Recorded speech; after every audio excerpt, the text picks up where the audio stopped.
ሰላም ጤና ይስጥልን። የተከበራችሁና የተወደዳችሁ ውድ የጊዜ ሬዲዮ ቤተሰቦቻችን የሐምሌ 2 የምሽት መረጃ ይዘን ቀርበናል። ከመረጃዎቹ ጋር ይሄ ነው ወርቅዬ ነኝ። አብራችሁን ቆዩ። በኢትዮጵያ የሚገኙ በርካታ ሆስፒታሎች የአንሱሊን ማስቀመጫ ፍሪጅ እጥረት እንዳለባቸው ተነገረ። የኢትዮጵያ ስኳር ህመም ማህበር በኢትዮጵያ የሚገኙ ሆስፒታሎችን የአንሱሊን መድኃኒት ማከማቻ እጥረት ለመቅረፍና መድኃኒቱን በቀዝቃዛ ሙቀት ለማስቀመጥ የሚያስችሉ ዘመናዊ የፋርማሲውቲካል ፍሪጆችን እያሰራጨ መሆኑን አስታውቋል።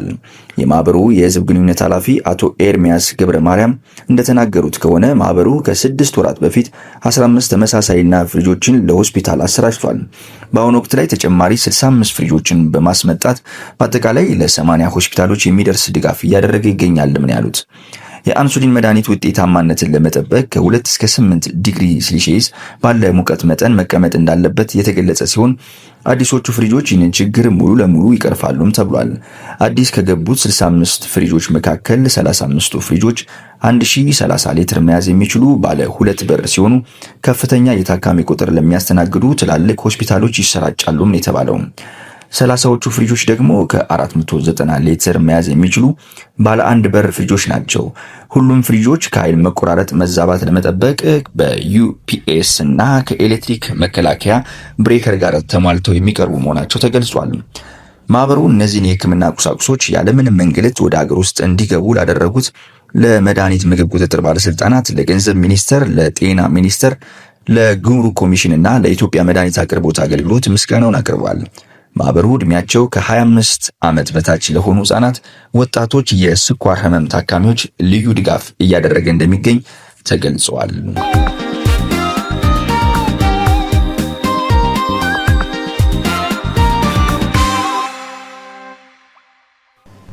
በተጠናቀቀው በጀት ዓመት ከቤኒሻንጉል ጉሙዝ ክልል 8985 ኪሎ ግራም ወርቅ ለብሔራዊ ባንክ ተልኳል ተባለ። የክልሉ ማዕድን ሀብት ልማት ቢሮ ኃላፊ አቶ ቱጃኔ አደም እንዳሉት በ2018 በጀት ዓመት የወርቅ ምርትን ለማሳደግ በተከናወነው ዘርፈ ብዙ ስራ ተጨባጭ ውጤት ተገኝቷል ያሉት። በዚህ መሰረትም በዓመቱ 8985 ኪሎ ግራም ወርቅ ለብሔራዊ ባንክ መላኩን ተናግረዋል። ለተገኘው ስኬት መንግስት በዘርፉ የወሰደው የፖሊሲ ማሻሻያ ለአምራቾች የፈጠረው ምቹ ሁኔታ ቀጥተኛ አስተዋጽኦ አበርክቷል ነው ያሉት። የወርቅ ምርት ለክልሉ የገቢ አቅም መጠናከር ጉልህ ሚና እየተጫወተ መሆኑንና በበጀት ዓመቱ ቢሮ ከ246 ሚሊዮን ብር በላይ ገቢ ማግኘቱን ገልጸዋል። በዘርፉ የሚስተዋለውን ህገወጥ ንግድ ለመከላከል በትኩረት መሰራቱን ጠቁመዋል። በዚህም ከ100 በላይ ባለሀብቶችና ነጋዴዎች ላይ እርምጃ መወሰዱን አመላክተዋል። ጠቅላይ ሚኒስትር ዶክተር አብይ አህመድ ሰሞኑን ለህዝብ ተወካዮች ምክር ቤት አባላት በሰጡት ማብራሪያ ኢትዮጵያ በአንድ ዓመት ጊዜ ውስጥ ከወርቅ ማዕድን 5.5 ሚሊዮን ዶላር ታሪካዊ ገቢ ማስመዝገቧን ይፋ ማድረጋቸው ይታወሳል።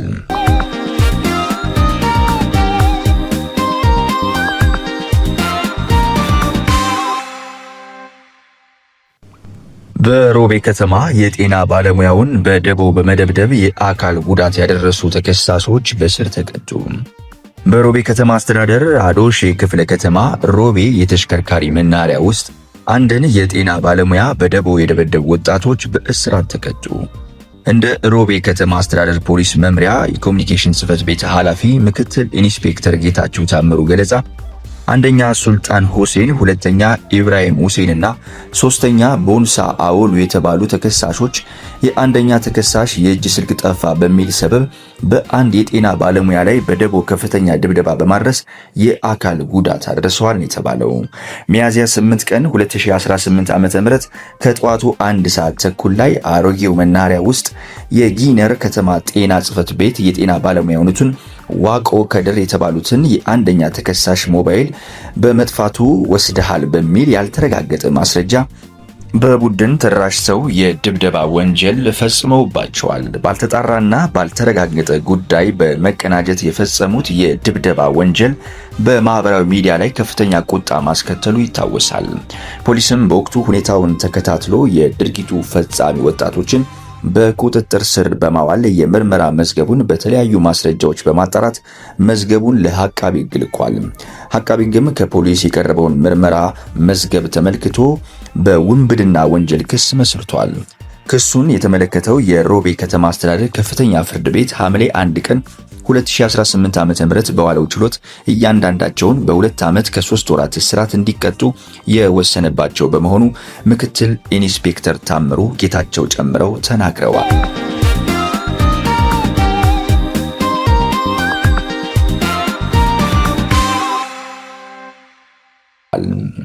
የኢትዮጵያ የምክክር ጉባኤ ሊካሄድ 6 ቀናት ብቻ ቀርተውታል።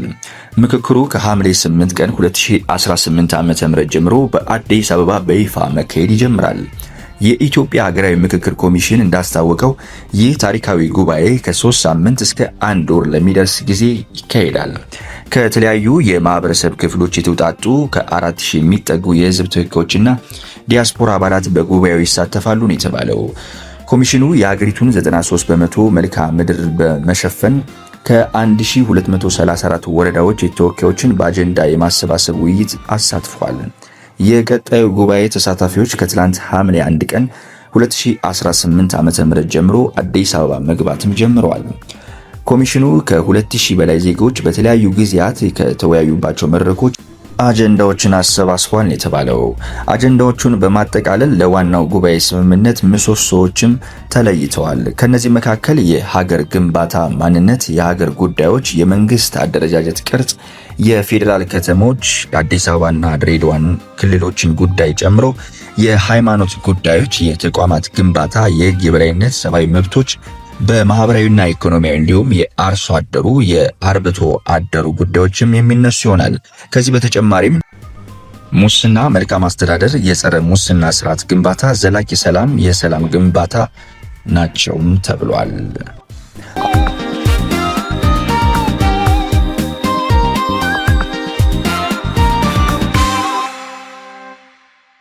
አሁን ደግሞ መጨረሻ ወዳደረግነው የውጭ ምንጭ መረጃ እናልፋለን። የሆርሙዝ የትራፊክ እንቅስቃሴ ከኢራንና አሜሪካን ጥቃት በኋላ ተቋረጠ። ዩናይትድ ስቴትስ ለሁለተኛ ተከታታይ ቀን ኢራንን ካጠቃች በኋላ በሆርሙዝ የባህር ወሽመጥ በኩል የሚደረገው የመርከብ ጭነት እንቅስቃሴ ቆሟል በሚባል ደረጃ ቀነሰ። በወሳኙ የውሃ መስመር ላይ የሚደረገው እንቅስቃሴ አሁን አብዛኛውን በኢራን በተፈቀደው ሰሜናዊ መንገድ ላይ ብቻ የተወሰነ ሲሆን በኦማንና በአሜሪካ የሚደገፉ ኮሪደር ደግሞ ብዙ እንቅስቃሴ አላሳየም። ከባህር ወሽመጥ የሚወጣ አንድ የአሜሪካ ፍቃድ ያለው ሱፐር ታንከር መርከብና የኢራን ባንዲራ የተሸከመ የኮንቴነር መርከብ ብቻ የባህር ወሽመጥን ሲያቋርጡ ታይቷል ሲል ብሉምበርግ ኒውስ ዘግቧል። ይህ ከቅርብ ጊዜ እንቅስቃሴ ደረጃዎች በእጅጉም ቀንሷል ነው የተባለው። ሆርሙዝን ለመክፈት የአሜሪካ ኢራን ጊዜያዊ ስምምነት ከተደረገ በኋላ ባሉት 3 ሳምንታት ውስጥ በአማካኝ የዕለት ተዕለት የሸቀጥ መርከቦች መተላለፊያ 34 የሆኑ ሲሆን ሰኔ 24 ቀን ላይ 59 ደርሷል ሲል የክፕለር መረጃ ያሳያል። አብዛኞቹ ቀናት በጦርነት ጊዜ የሚደረጉ የዕለታዊ የሚሻገሩ መርከቦች ቁጥር ከ20 በታች መሆኑን መረጃው ያሳያሉ። ክቡራትና ክቡራን ውድ የጊዜ ቤተሰቦቻችን ለምሽት ሐምሌ 2 ያዝናቸው መረጃዎች እኚህን ይመስላሉ። ነገ ደግሞ በጠዋቱ መረጃዎቻችን እስከምንገናኝ ቸር ቆዩልን።